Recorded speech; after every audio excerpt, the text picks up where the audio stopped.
Herod the Great ruled the Holy Land for 33 years, from 37 BC to 4 BC when he died. He was the kind of man who would get up in the morning and look in his mirror and say, "Herod, you're a personal friend of the Roman Emperor. You're wealthy, you're powerful. I like you, Herod." And the way in which he tried to ensure that other people agreed with his assessment of himself was his very ambitious building program. And the greatest of these projects was to rebuild the temple in Jerusalem on a vast scale. No building could be more ambitious than the temple, which dominated Jerusalem from the place where the golden dome of the rock now stands. But we'll come back to that later. Let's first look at some of the other structures that Herod built. As well as the temple, he built palaces, synagogues, aqueducts, places of culture and entertainment, and fortresses to secure his kingdom. The first and most remarkable of these fortresses was at Masada, near the Dead Sea.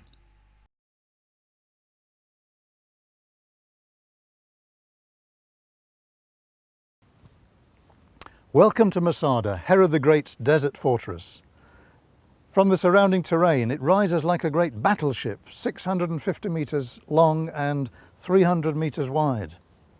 We shall learn something about the effort that Herod went to ensure his security and his comfort in this desert place. There were storerooms for food and weapons. These have been partly reconstructed by the archaeologists. The black line represents the dividing line between how the wall was found and what has been rebuilt above it. Wooden beams would have supported the roof. There were 3 palaces, including one built on 3 levels at the extreme northern end of the hill. It must have looked something like this.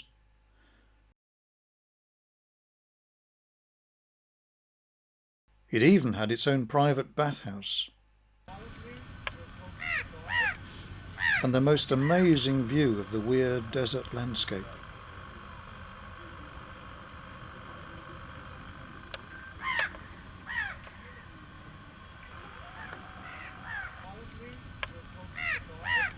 Even some of the paint has survived on the plaster walls in the dry climate.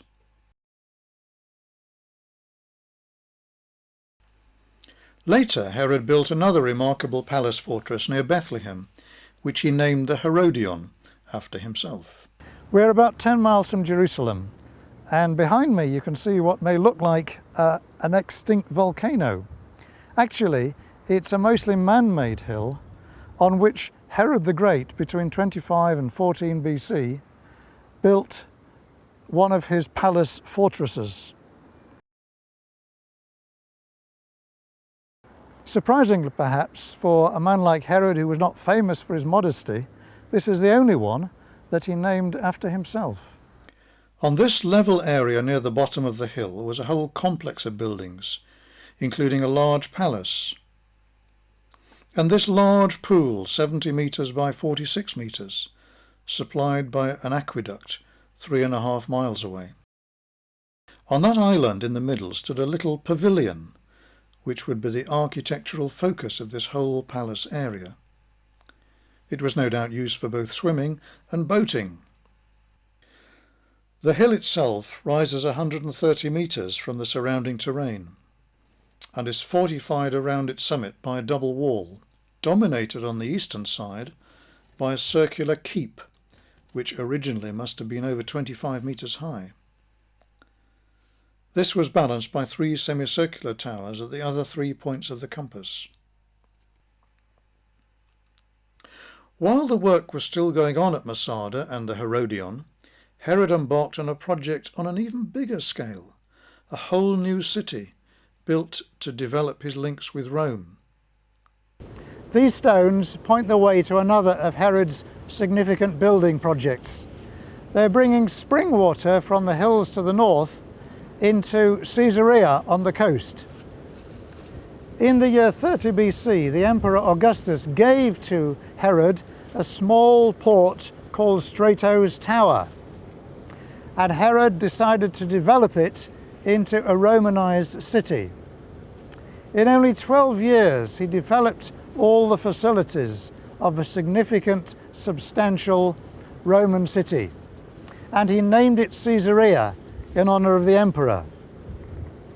It was the capital of his kingdom, and in fact it remained the capital of Palestine for the next 600 years.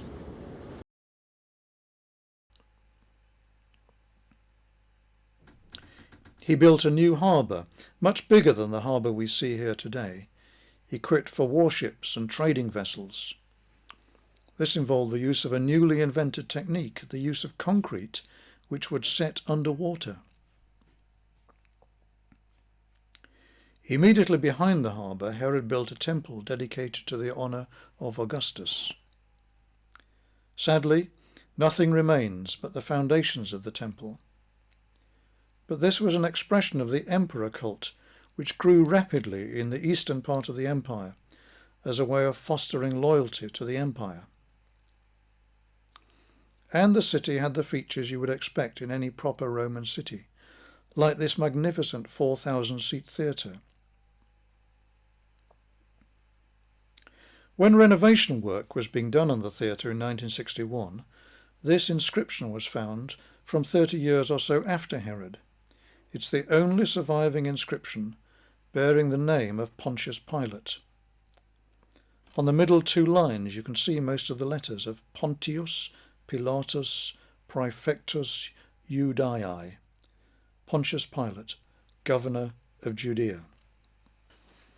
Right on the seafront there was a long, narrow arena where running, chariot races and other spectacles would be held.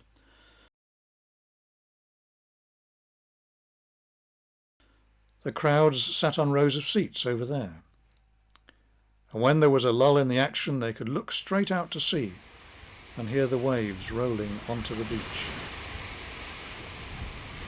And of course Herod, always with an eye to a view and a fresh breeze, chose to build his own palace alongside it. In the centre was a spacious courtyard, and right out on the seaward side his own swimming pool.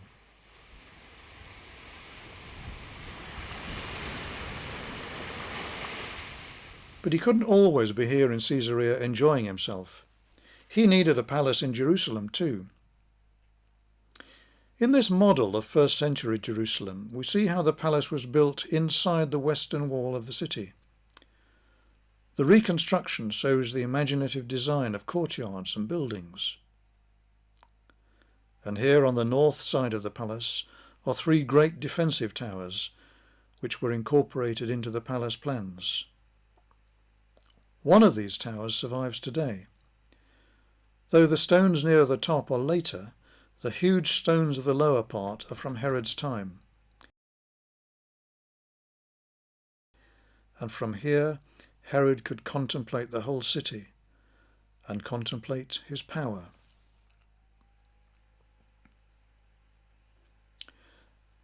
Undoubtedly, the greatest of Herod's architectural achievements was his breathtaking reconstruction of the temple in Jerusalem. Totally destroyed by the Romans when they crushed the Jewish revolt in AD 70, it stood on the area now dominated by the Muslim Dome of the Rock, which, according to Muslim tradition, commemorates the Prophet Muhammad's ascension to heaven after his night journey to Jerusalem.